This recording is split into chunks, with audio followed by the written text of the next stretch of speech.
Today on One Road, I'm tackling 3 things with the 1995 GMC Suburban. Number 1, I'm replacing the LED reverse light bulbs here in the taillight housings with typical tungsten bulbs. Number 2, with my actual reverse lights that I Frenched into the rear bumper here, these things ship to me with the incorrect lens. This is the fog pattern, and they're actually supposed to ship with the flood pattern, which I have here. So we'll be replacing these. And lastly, with these license plate lights, I currently have LED bulbs in there. I'm gonna remove those and replace them again with the old school tungsten bulbs. So first up on the list are these reverse light LED bulbs. I have to get into this taillight housing, and to do that, I have to remove these plastic plugs to access the screws so that I can then unscrew that and remove the housing. Now, one thing I do know is these plastic plugs can be a little bit tricky to get out without damaging them like I just did. I don't know, there we go. And inside those holes, we simply have 2 Phillips head screws. Very simple to remove. Probably need to get a magnet so I don't drop that screw down there. There we go, got the screw. Let's pull this housing. What is going on? There we go, wow. The foam there was like glued to the vehicle. All right, I have this electrical connector here, which I'm gonna unplug. And flipping the housing over, looking at the back, we can see this socket board here, which is just held in with 2 1/4-inch screws. Go ahead and pull the board out.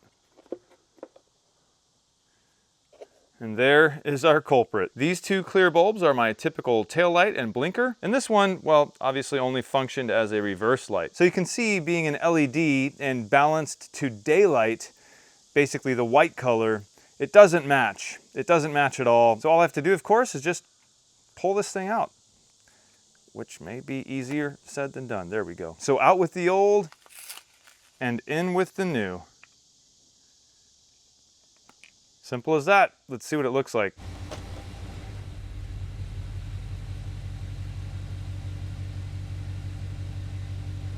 Well, what did you think? Was it better? Did it match? Was it bright? I still haven't seen it, so I'm gonna watch the footage now, but did you like it? Comment below, let me know. And for the final test, we'll see what it all looks like with the housing put back together. Here's the running lights. Here's the brake lights. Here's the turn signal. And here's the reverse. I think that looks a lot better. Well, I don't know about you, but I really like the way that looks. It just looks like it's supposed to be that way. And obviously, because that's the way they designed it, but something about that LED bulb, not only did it not light up really great, had a weird color, and you could see it through the clear lens there. Like, just when it was off, you could see that it was some weird aftermarket bulb, which I don't like that. So this is what I like. All right, let's take a look at the current license plate lights. These are the LED ones. And here's the color of that bulb close up. And here's the color against my skin, just so you can kind of see how bright it is and what color temperature it puts off. Not too bad, actually. And also, as a side note, you probably noticed these reverse lights are dual functioning.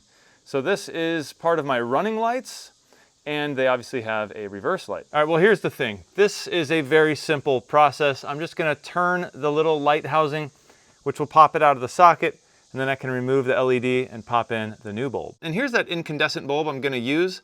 This is a 168, although it's not the correct bulb. It's supposed to be a 194, but they're close enough. I'm just gonna go ahead and use this because it's what I have. Right back up into the slot there. 1/4 turn. All right, so I now have the incandescent bulb installed here on this side, and we can see just what a difference that is from the LED. And here's the brightness and color of light on my hand. And here's the other side again, just for reference. Both of these have now been swapped out. I will make sure to get the correct bulb in there soon, but for now, these will be just fine. All right, taking a look at the inside of the rear bumper, you can see it's a bit dirty and muddy in here, but this is the back of that dual functioning reverse light. And it's pretty easy. There's just 2 nuts and 2 bolts that I have to remove. There's also this one electrical connector, which should come out pretty easy. And I'll just use this Allen wrench out here on the outside and this 5/16 nut driver here on the inside. All right, now that everything is disconnected, I can just go ahead and push this through. Hopefully, maybe not. I'm gonna have to get a rubber mallet from the back here. I have a rubber mallet right here, so hopefully I don't damage this light. There we go. Well, here's the light. You can see that fog pattern there on that lens. Well, on the back of this light, we just have these 4 Torx screws. So I'll go ahead and take my T10 Torx driver and remove them. And with all 4 of the screws removed, you can simply lift up on this. And now we have access to our lens. And here is that new lens we have. Let's pull it out.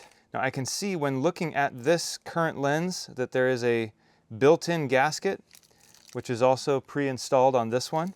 Just gonna spray some cleaner on this towel here. And then I think I'll just use that just to wipe down some of the dirt and mud on this thing. Let's go ahead and pop this lens off. See what we're looking at here. Okay, there is the circuit board. Get a good look at that. Put that back on real quick.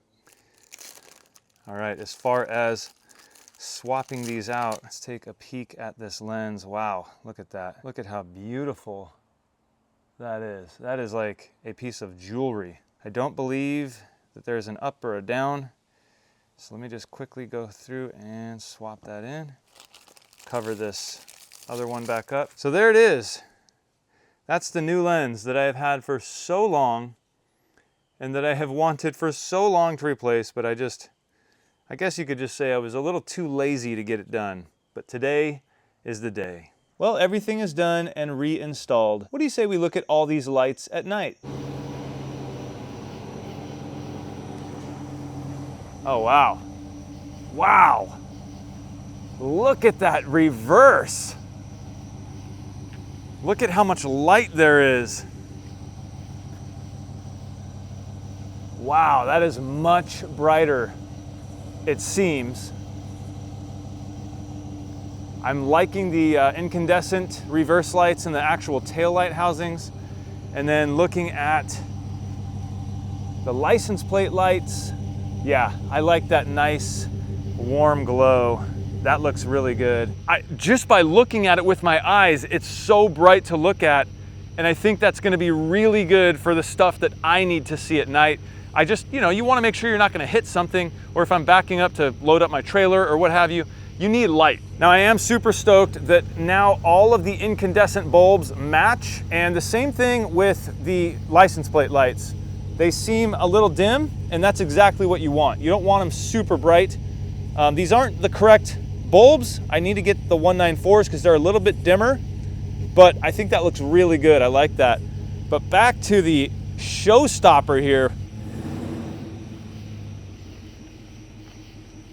My wife's helping me. All right, guys, I was telling you that I have rock lights, but basically under lights for the whole truck. I'm gonna have my wife switch them on right now. Okay, now there's 2 brightnesses, and I believe you just switched them on the low setting. So try switching it the other direction all the way. There you go, there's the high setting. To my eye, they just look perfect. The way I have them set up, it lights up the whole area around the truck. Okay, so one more thing, one more party trick here. On this side of the steering wheel, there's another switch. Do you feel that? Yeah. Feel that switch? Yeah. Okay, so when I tell you, I want you to switch that on. Now all of these are by the same brand, Diode Dynamics. These are the fog lights, and these have that same fog beam pattern. These are called selective yellow. So let's see what those look like. All right, honey, go ahead and switch those on. Okay, those are on. And look at the beam. Now, she's at an angle and it's kind of hard to tell here, but you can see that that beam is very, very specific. It's not like it's lighting up the whole garage here. It's very, very horizontal, very specific. And I really like that. And now my wife is driving towards me, so I better get out of the way. Yeah, look at the reverse light now. Look at how much light. Such a classic truck. Well, what do you guys think? I've made a pretty dramatic adjustment in the rear here. I know it's simple stuff, but it was stuff that was really always in the back of my mind, always making me go, man, I want to get back there and do that, but I never really just cared enough to to do it until today. So I'm pretty stoked. Oh, by the way, this is the running light setting, so it's not in reverse anymore. And I have these set up to where they're red, just like every one of the other running lights. So they match really, really well. And I really like the placement that I put them on the bumper, just in terms of the width and everything. So those are just really, really cool reverse lights, dual functioning running lights. Well, let me know what you think, guys. We have the reverse lights, then we have the new bulbs and the reverse lights of the actual taillight housings. And then we also went back to the standard tungsten colored incandescent bulbs for the license plate light. And I'm happy I just did all this. It looks like it's gonna function and perform a lot better than it was before. That's just something that now I can check off my mental list. My wife's over here playing with the lights. I think this is the first time she's actually really seen all these. Look at how far those fog lights go out into the woods there. That's like 100 feet away, and it's bright. If you enjoyed this video, please hit that thumbs up. If you've watched this far and you're not a subscriber, consider subscribing. I'm Jimmy. And I'm Ferris. For One Road, and we will see you in the next one. Babe, you gotta put in 4x. Oh great. Oh great. Well, at least there's plenty of light.